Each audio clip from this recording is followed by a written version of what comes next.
आप सभी का स्वागत है UP academy for civil services में। आज से ठीक एक महीने बाद यूपी पीसीएस 2024 प्रीलिम्स पेपर होना है। उसके बाद शायद अप्रैल में मेंस होगा।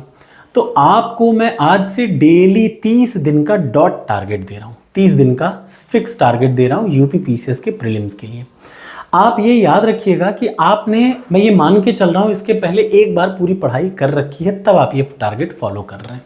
तो यानी आज का टारगेट की शुरुआत होती है फिजिकल जियोग्राफी से, यानी भौतिक भूगोल से। ठीक, भौतिक भूगोल यानी सबसे पहले हम लोग जो सब्जेक्ट स्टार्ट करेंगे वो स्टार्ट करेंगे भौतिक भूगोल। ध्यान से सुन लीजिए, सबसे पहले हम लोग क्या स्टार्ट करने जा रहे हैं? भौतिक भूगोल। 30 दिन मेरी बात आप मान लेंगे, सिलेक्शन हो जाएगा, गारंटी है, कहीं नहीं और इधर कहीं से आता ही नहीं है। सबसे पहला काम, आप YouTube की मेरी प्लेलिस्ट खोलिए। ध्यान से सुनिएगा, मेरे YouTube की प्लेलिस्ट आप सबसे पहले तुरंत खोलिए।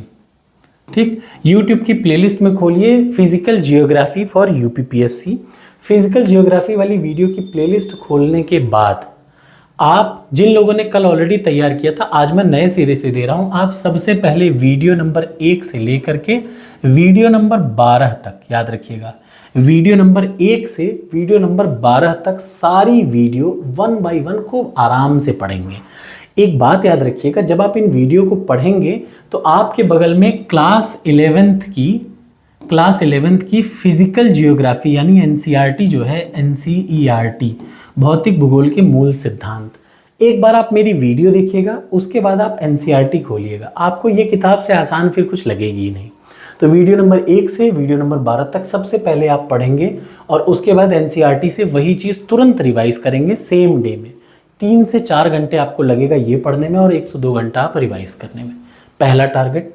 ठीक, इसके बाद जस्ट दूसरा टारगेट आपको जो शुरू करना है वो ये है।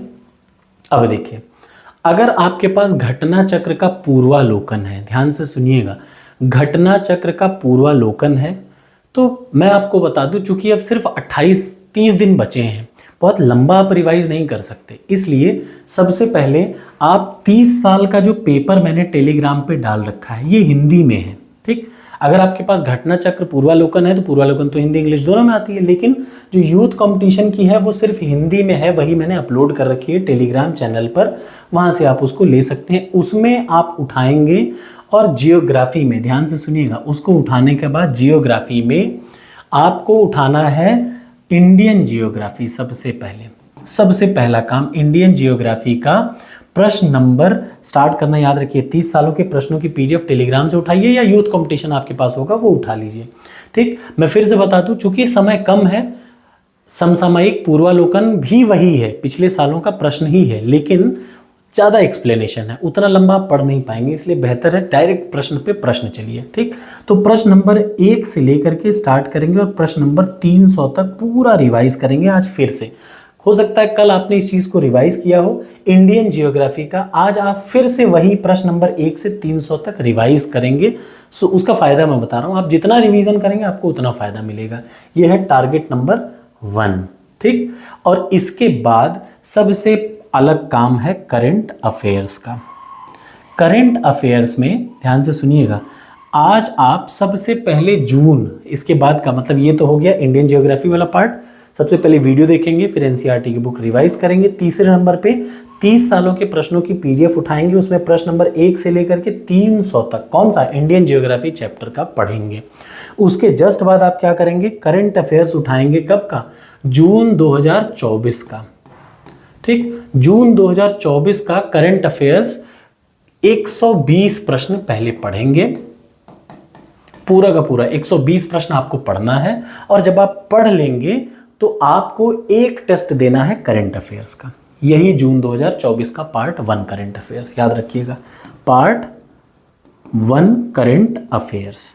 ये जब आप इतना कर लें और फिर भी आपको लगे अभी आपके पास टाइम बचा है, तो आपको शुरू करना है यूपी पीसीएस का मॉक टेस्ट। कौन सा? इंडियन जियोग्राफी का मॉक टेस्ट 1, इंडियन जियोग्राफी का यूपी पीसीएस। टॉपिक वाइज उठाइएगा, topic wise full length test, toppers code पर उस पे जाइए और उस पे इंडियन जियोग्राफी का टेस्ट नंबर 1 150 प्रश्न के हैं, उसको आप अटेम्प्ट करके देखिएगा, आपसे सब हो जाएगा। इसका मतलब अगर सब हो जा रहा होगा, 150 में से 120 प्रश्न भी हो रहा होगा, तो भी आप मानिएगा कि आप बहुत अच्छे रास्ते पे चल रहे हैं। ये है फर्स्ट टारगेट। अगर आप इसको एक्सेप्ट करते हैं तो कमेंट बॉक्स में लिखिए यस। यानी आपको डेली बेसिस पे इतना करना होगा कि 2 टेस्ट तो देना पड़ेगा, एक करंट अफेयर्स का अटेम्प्ट करना पड़ेगा, एक जीएस का। क्यों जानते हैं? क्योंकि प्रीलिम्स टेस्ट की प्रैक्टिस से ही निकलता है, ये सच है। खूब पढ़ लीजिए, लेकिन जब तक एग्जाम में टेस्ट की प्रैक्टिस नहीं करेंगे एग्जाम नहीं निकलेगा। थैंक यू सो मच, मिलते हैं अगले टारगेट में।